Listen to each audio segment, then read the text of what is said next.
Hello എല്ലാവർക്കും നമ്മുടെ ചാനലിലേക്ക് സ്വാഗതം. അപ്പോൾ ഇന്ന് ഞാൻ വന്നിട്ടുള്ളത് നമ്മുടെ വീട്ടമ്മമാർക്കൊക്കെ യൂസ്ഫുൾ ആയിട്ടുള്ള കുറച്ച് ടിപ്സുമായിട്ടാണ് കേട്ടോ. അപ്പോൾ ആദ്യത്തെ ടിപ്പ് എന്ന് പറയുന്നത്, നമ്മുടെ വീട്ടിൽ സോഫയൊക്കെ ഉണ്ടാവുമല്ലോ, എല്ലാവരുടെ വീട്ടിലും സോഫ ഉണ്ടാവും. അപ്പോൾ അത് ക്ലീൻ ആക്കുക എന്ന് പറയുന്നത് അത്ര എളുപ്പമല്ല അല്ലേ. അത് വാഷ് ചെയ്യാനൊന്നും പറ്റാത്തതുകൊണ്ട് തന്നെ നമുക്ക് അതിൻ്റെ ക്ലീനിങ് വളരെ ബുദ്ധിമുട്ടാണല്ലേ. അപ്പോൾ അത് ഈസി ആയിട്ട് ക്ലീൻ ചെയ്യാനുള്ള ഒരു ടിപ്പായിട്ടാണ് കേട്ടോ വന്നിട്ടുള്ളത്. എത്ര അഴുക്ക് പിടിച്ച സോഫയും നമുക്കിതുപോലെ ക്ലീൻ ആക്കി എടുക്കാൻ പറ്റും. അപ്പോൾ അതിനായിട്ട് ആദ്യം നമുക്കൊരു സൊല്യൂഷൻ ഉണ്ടാക്കിയെടുക്കണം. അപ്പോൾ അതിനായിട്ടൊരു ബൗളിലേക്ക് കുറച്ച് വെള്ളം എടുക്കുക. അതിലേക്ക് നമ്മുടെ വീട്ടിൽ എപ്പോഴും കാണുന്ന ബേക്കിംഗ് സോഡ ഉണ്ടല്ലോ, അപ്പ സോഡ, അതൊരു സ്പൂൺ ചേർത്ത് കൊടുക്കാം.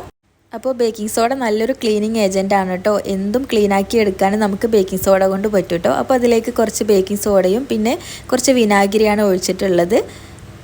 അത് കഴിഞ്ഞിട്ട് നമ്മൾ അതിലേക്ക് കുറച്ച് സോപ്പ് പൊടി ചേർത്ത് കൊടുക്കണം.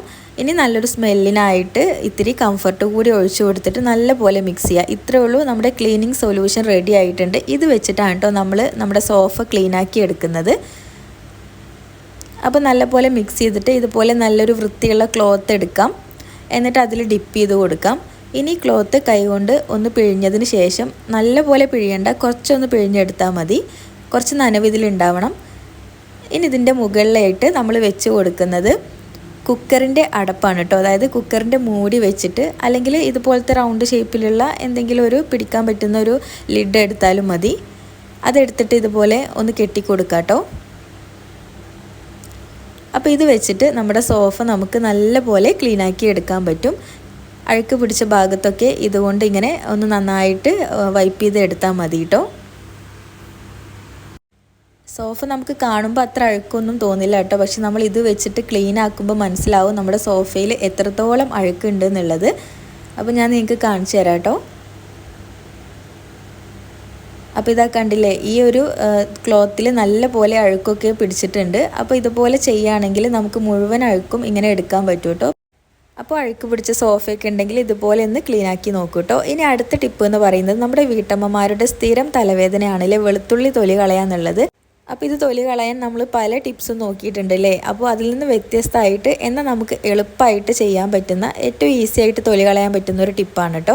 അപ്പോൾ അതിനായിട്ട് വെളുത്തുള്ളി ഇങ്ങനെ ഒന്നിച്ചെടുത്തിട്ട് അത് ഇതുപോലെ വീഡിയോയിൽ കാണുന്നത് രീതിയിൽ ഇങ്ങനെ കട്ട് ചെയ്ത് കൊടുക്കുക കേട്ടോ. ചെറുതാക്കി കട്ട് ചെയ്യണം. അപ്പോൾ അങ്ങോട്ടും ഇങ്ങോട്ടൊക്കെ നമ്മളിതിങ്ങനെ കട്ട് ചെയ്ത് കൊടുക്കുകയാണ് ചെയ്യുന്നത്. ഇതെല്ലാം കട്ട് ചെയ്തതിന് ശേഷം നമുക്കിതൊരു പാത്രത്തിലേക്ക് മാറ്റിയിട്ട് അതിലേക്ക് നമുക്ക് ഒരു സീക്രട്ട് ഇൻഗ്രീഡിയൻറ്റ് ചേർത്ത് കൊടുക്കണം കേട്ടോ. നമ്മുടെ വീട്ടിലുള്ള അരിപ്പൊടി ഉണ്ടല്ലോ, പത്തിരിപ്പൊടി, അത് ഇത്തിരി ചേർത്തിട്ട് ഒരു ഗ്രിപ്പ് കിട്ടാൻ വേണ്ടിയിട്ടാണ് നമ്മളിത് ചേർക്കുന്നത്. ഇത് ചേർത്തിട്ട് നല്ലപോലെ ഇങ്ങനെ തിരുമ്മിയെടുക്കുക കേട്ടോ. അപ്പോൾ തന്നെ തൊലി ഇതിൽ നിന്ന് വരുന്നതായിട്ട് നമുക്ക് കാണാൻ പറ്റും കേട്ടോ. ഇനി നമുക്കിതിൻ്റെ തൊലി കളയാനായിട്ട് ഞാനിവിടെ ഒരു പ്ലാസ്റ്റിക് കവർ ഇങ്ങനെ വെച്ചിട്ടുണ്ട്. അതിലേക്ക് ഇങ്ങനെ നമ്മൾ കുടഞ്ഞെടുക്കുകയാണ് ചെയ്യുന്നത്. ഇതുപോലെ ചെയ്യുന്ന സമയത്ത് തൊലിയൊക്കെ ഇതിലേക്ക് ചാടും കേട്ടോ. അപ്പോൾ നമുക്ക് തൊലി പെട്ടെന്ന് സെപ്പറേറ്റ് ചെയ്യാൻ പറ്റും. അപ്പോൾ കണ്ടില്ലേ, ഏകദേശം ഒരു 70% തൊലിയും ഇങ്ങനെ പോയിട്ടുണ്ട്. ഇനി നമ്മളിതൊന്ന് കഴുകിയെടുത്താൽ മാത്രം മതി, എല്ലാ തൊലിയും പോകും കേട്ടോ. അപ്പോൾ ഇനി ഒരുപാട് വെളുത്തുള്ളിയൊക്കെ തൊലി കളയുന്ന സമയത്ത് നിങ്ങൾ ഇതുപോലെ ഒന്ന് ചെയ്ത് നോക്കൂ കേട്ടോ. അപ്പോൾ ഇത്രയുമാണ് ഞാൻ ഇന്നത്തെ വീഡിയോയിൽ ഉൾപ്പെടുത്തിയിട്ടുള്ളത്. നിങ്ങൾക്ക് യൂസ്ഫുൾ ആയിട്ടുണ്ടെങ്കിൽ വീഡിയോ ഷെയർ ചെയ്യാനും ലൈക്ക് ചെയ്യാനും മറക്കരുത്. അടുത്ത വീഡിയോ ആയിട്ട് വരാം. അതുവരേക്കും താങ്ക്